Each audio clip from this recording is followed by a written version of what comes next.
Alright, this is your Slavery and American Civil War video.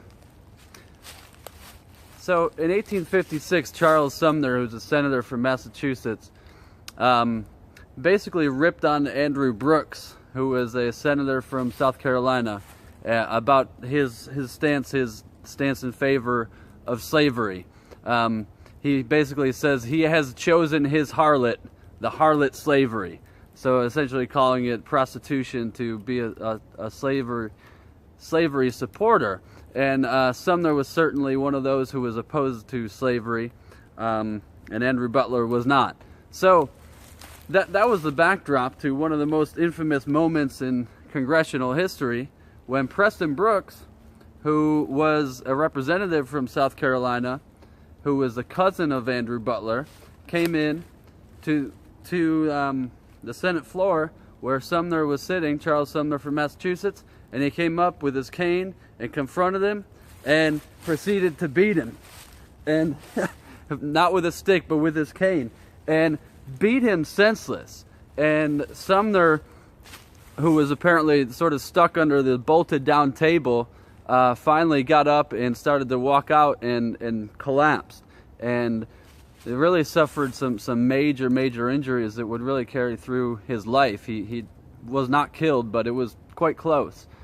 Preston Brooks, who had done the beating, received some negative press for this, but he also received a lot of positive. A lot of Southerners, a lot of South Carolinians sent him new canes. Apparently he beat Sumner so bad his cane broke, but some of them actually sent new canes to him. He briefly resigned his position, but then was reelected.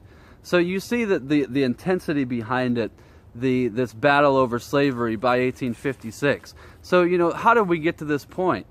Well, American slavery, as we had mentioned, of course, that slavery, of all the slaves that were brought to America in the Atlantic slave trade, only about 5% came to what's now the United States. But by the antebellum period, slavery was actually really increasing in its importance to the economic institutions in the South. It was not dying out, as some will have you believe. And so it was certainly very much still a part of the economic, social, cultural, political way of life in the South.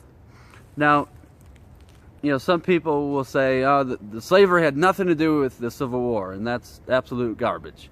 There certainly were other factors that led to the Civil War, and it's also inaccurate to say things like Lincoln became president and just tried to get rid of slavery. Now, his stance was that there should be no expansion of slavery.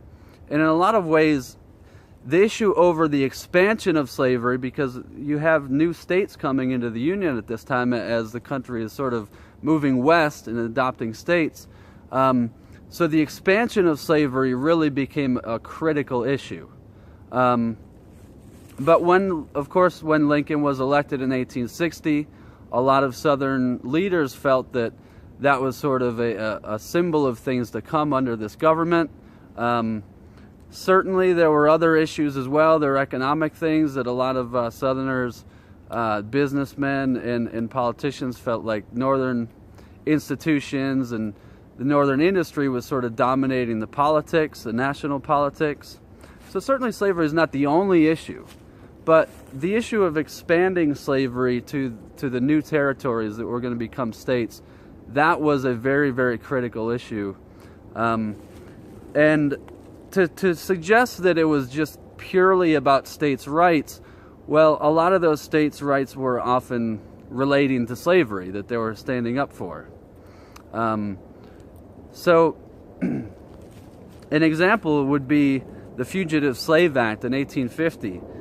If Southerners were merely trying to protect state rights, that was something that was actually, they were supporting a federal law there with the Fugitive Slave Act that was strengthened in 1850 under the president who has actually lived in my hometown, East Aurora, New York, for a while. So that's a claim to fame, sort of infamous one, as he supported this Fugitive Slave Act. But anyways, aside from that, slavery had been really a big part of American history, not just Southern history. And a lot of that was economic. In the northern shipping during the slave trade really benefited from the slave trade. And if you look at the slave trade voyages on the slave trade database, you see that the state where the most slave ships actually left from to go get slaves was, not South Carolina or Georgia or any place like that. It was actually Rhode Island. So in a lot of ways it was an American institution, not just a Southern institution, but certainly by the time of the Civil War, it was primarily affecting things in the South.